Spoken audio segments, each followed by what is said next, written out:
میں جس MQM سے تعلق رکھتا ہوں اس MQM نے درزی کو ٹکٹ دیا اور وہ MPA بننے کے بعد درزی کی دکان پر بیٹھ کر کپڑے سیتا رہا. لوگ اسے ادریس کے نام سے جانتے ہیں. تعلق میرپور خاص.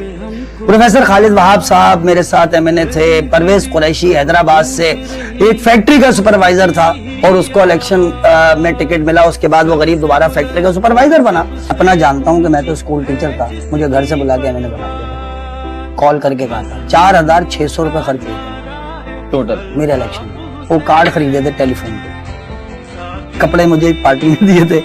میرے پاس ویسٹ کوٹس نہیں تھی تو وہ ویسٹ کوٹ ابھی بھی پہن کے بیٹھا ہوں. تو شوق ہے میرا. اور الیکشن میں تو آپ کو چودھری بننے کے لیے ویسٹ کوٹ چاہیے تھی نا, تو وہ کارنر میٹنگز کے لیے ویسٹ کوٹ نہیں تھی تو دوستوں سے لی. ایک دو لوگوں کے میں نے کہا یار وہ جن کی شادی ہوئی تھی میں نے کہا دیکھ تمہارے سائز کا وہ مردہ مرا ہو تو دے دے یار. کوئی کہیں سے ایک دو خریدی, ایک دو پارٹی نے گفٹ دی. وہ ویسٹ کوٹ الیکشن لڑا اس سے. الیکشن والے دن کے لیے مجھے کرتا پاجامہ گفٹ ہوا, سلیم شاہی جوتا گفٹ ہوا پارٹی کی طرف سے. مجھے بھیجا گیا. حیدرآباد رضوی نے پیسے دیے, ایک ساتھی بھیجا, میں نام نہیں لے سکتا, وہ دے کر گیا مجھے. جانے کے بعد اس نے مجھے میرے سائز کا جوتا دلوایا, کپڑے دیے, یہ پہن کر آنا ہے. میں نے کہا اچھا جی. موٹر سائیکل تھی میرے پاس. MNA بننے کے بعد بھی موٹر سائیکل پہ تھا. گورنر ہاؤس پہنچ گیا, بائک پہ جاتا تھا. ایئرپورٹ پہنچ گیا. لوگ آج بھی یہ شکل دیکھ کے انہیں یاد آئے گا, ایئرپورٹ بائک پہ تھا. اپنی MNA شپ ختم ہونے کے 2015 نومبر 2007 کو ختم ہوئی تھی. کرائے کے گھر میں بھی رہتا تھا؟ کرائے پہ ہی رہا ہوں. جنوری 2023 MNA شپ ختم ہونے کے 16 سال بعد تک الحمدللہ میں کرائے پر تھا اور میں کرایہ دیتا تھا. ایک بہت مشہور زمانہ کیس رہا حکیم محمد سعید.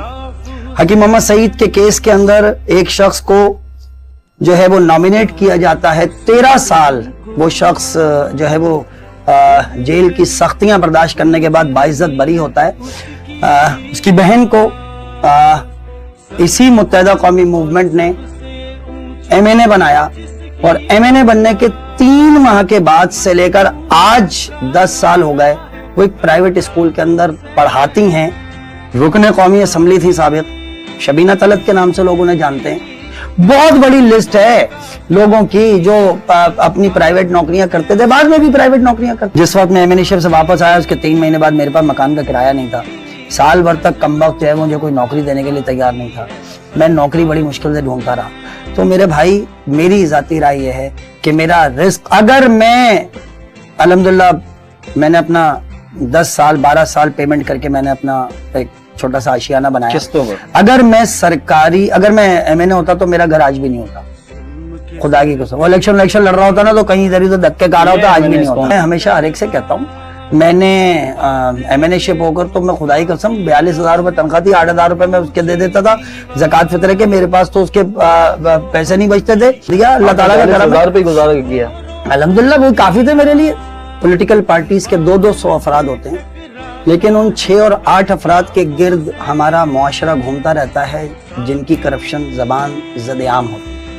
لیکن وہ جو 90% کرپشن کا حصہ نہیں ہوتے وہ کبھی ڈسکس نہیں کیے جاتے. ہم